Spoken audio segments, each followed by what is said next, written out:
Swastiastu. Perkenalkan, nama saya Igede Wahyu Abdinurha, kelas 12 IBB 3.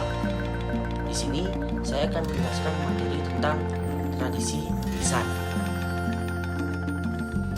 Nah, yang pertama adalah pengertian tradisi lisan. Tradisi lisan adalah kebiasaan atau adat yang berkembang dalam suatu komunitas masyarakat yang direkam dan diwariskan dari generasi ke generasi melalui bahasa lisan. Yang kedua, ciri-ciri tradisi lisan. Ciri-ciri tradisi lisan ada 4, yaitu yang pertama, pewarisan atau penyebaran dilakukan secara merata. Yang kedua, memiliki kegunaan atau fungsi bagi kehidupan masyarakatnya. Yang ketiga, memiliki logika sendiri menurut masyarakat setempat. Yang keempat, merupakan milik bersama suatu masyarakat. Dan yang ketiga, jenis-jenis tradisi lisan. Jenis-jenis tradisi lisan ada 3, yaitu legenda. Legenda adalah sebuah genre dari cerita rakyat yang terdiri atas narasi yang menampilkan perbuatan-perbuatan manusia yang diyakini atau dipercayai oleh si pencerita sebagai suatu kisah yang pernah terjadi. Legenda yaitu cerita tentang Roro Jongrang. Roro Jongrang adalah sebuah legenda atau cerita rakyat populer yang berasal dari daerah istimewa Yogyakarta dan juga berkembang di Jawa Tengah, Indonesia.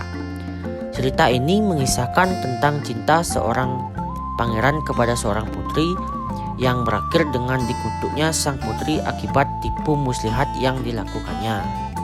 Jenis-jenis tradisi lisan yang kedua yaitu mitos. Mitos adalah suatu cerita yang belum tentu kebenarannya namun masyarakat meyakininya.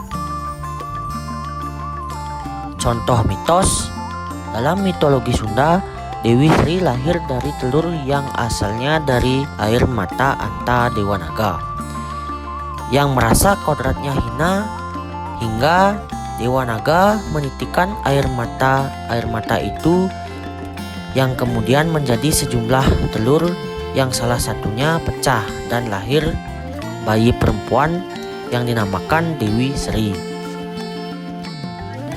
Jenis-jenis tradisi lisan yang ketiga adalah dongeng. Dongeng adalah cerita yang berhubungan dengan asal-usul atau sejarah dari suatu tempat. Contoh dongeng yaitu kura-kura yang sombong. Nah, di sini ada 7 tradisi lisan.